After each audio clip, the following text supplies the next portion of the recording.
craque, hein. C'est pas parce qu'on mettra l'ISF comme il était il y a 1 an et demi que la situation d'un seul gilet jaune s'améliorera. Ça, c'est de la pipe. Quoi? Attends, qu'est-ce qu'il raconte, Balti, là?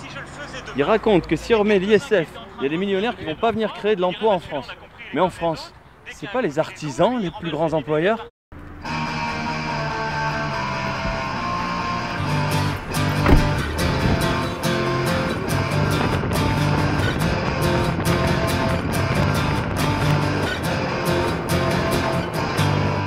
J'arrive en ce mardi matin sur cette belle ville d'Avignon.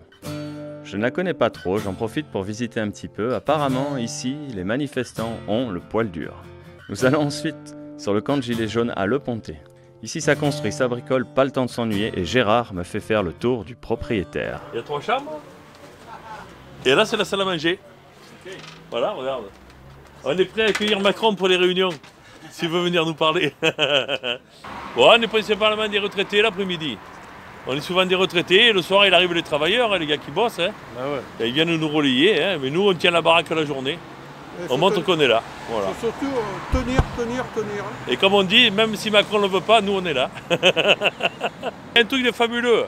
Macron il nous a fait découvrir la solidarité entre les gilets jaunes. Et ouais, ça c'est fabuleux. Ah ouais, c'est l'amitié. On s'est retrouvés entre nous, avec des voisins qu'on se connaissait de vue, qu'on ne se connaissait pas, des gens de quartier. Et là maintenant tous les soirs on se retrouve, on s'embrasse et on se marre. Puis les gens nous amènent plein de bouffe, on nous amène à manger, on nous amène à boire, des gâteaux des rois, des bouteilles de mousse de cidre.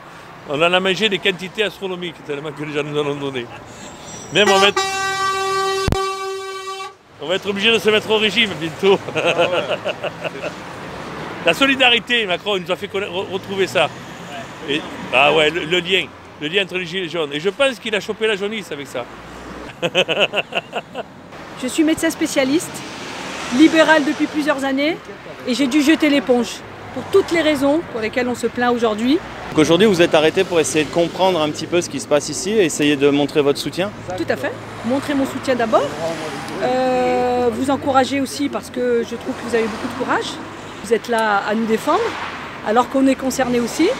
Alors raconte-moi un petit peu ce que tu es venu faire ici sur ce camp au Pontet. À la base je vais mettre des meubles à la benne, mais du coup je me suis dit que ça pouvait servir. Tu travailles dans quel secteur? Juste là.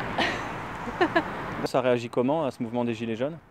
C'est mitigé, il y en a qui participent dès qu'ils peuvent, mais après le problème c'est comme c'est le commerce, ça nous a vraiment pénalisé quoi.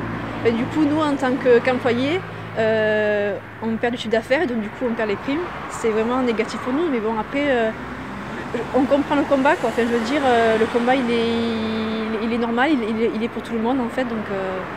Au cours de la soirée, on fait connaissance, on refait le monde, on discute de l'avenir. Et j'aurai même le droit à un menu assez inattendu pour un rond-point. Des moules au barbecue à l'oignon. Voilà. Alors, qui t'aurait dit il y a quelques temps que mercredi soir, tu mangerais des moules au coin du feu avec un Péruvien, un Réunionnais, un Gaulois, et ton toutou. Et mon titou. Il n'y a rien là? Il y a quelque chose là. Il y a quelque chose là. Hein. C'est de la racine par la racine.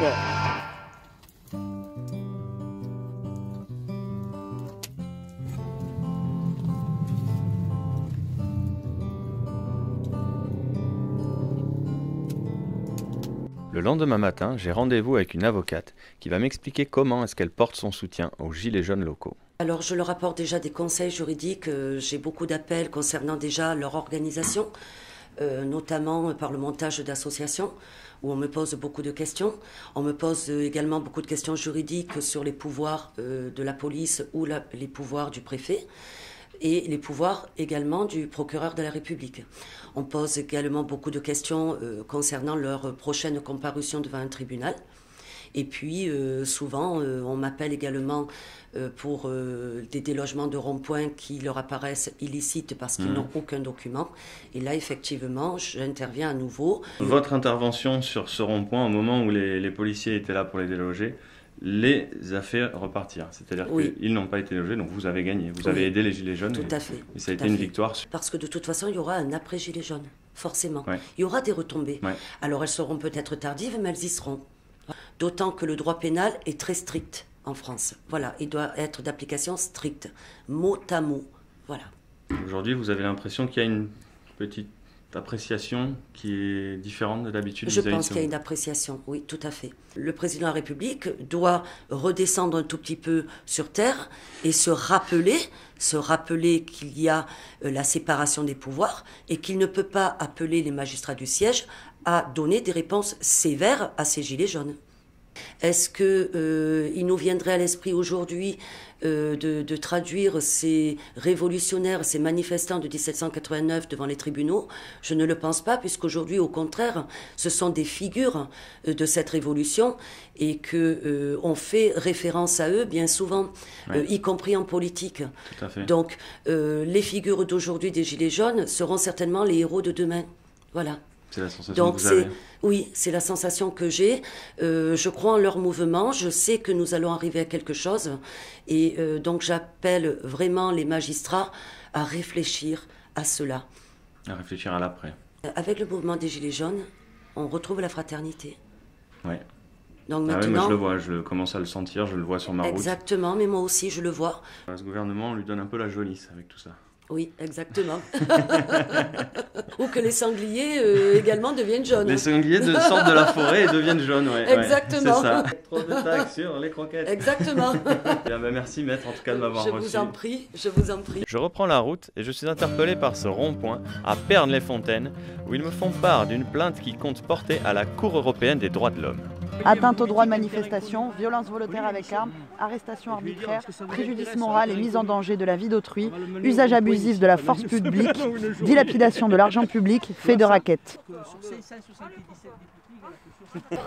Je suis gilet jaune, je suis le peuple, je suis une femme, un homme, un enfant, je suis de toutes les couleurs, je suis de toute religion et sans religion, je suis la démocratie, je suis la France et je me lève devant l'injustice. Pas de parti, pas de syndicat, pas de religion. Collectif pour les libertés d'écriture, de penser et de circuler. Pour l'égalité devant la justice et toutes les discriminations. Pour la fraternité des peuples, je suis gilet jaune. Gilets jaunes du Vaucluse, vous pouvez être fiers de vous. Vous construisez, vous résistez, vous êtes solidaires et avec le sourire. Je ne vais pas tarder à mettre en ligne mon entretien complet avec l'avocate Maître Albert, parce qu'elle nous dit vraiment des choses cruciales et très importantes. N'hésitez pas aussi, si vous voulez me croiser sur la route, faites-le moi savoir dans les commentaires pour que je mette éventuellement en lumière des initiatives que vous êtes en train de mener un petit peu partout, que vous êtes en train de construire. Je me dirige maintenant vers Lyon, la capitale des Gaules.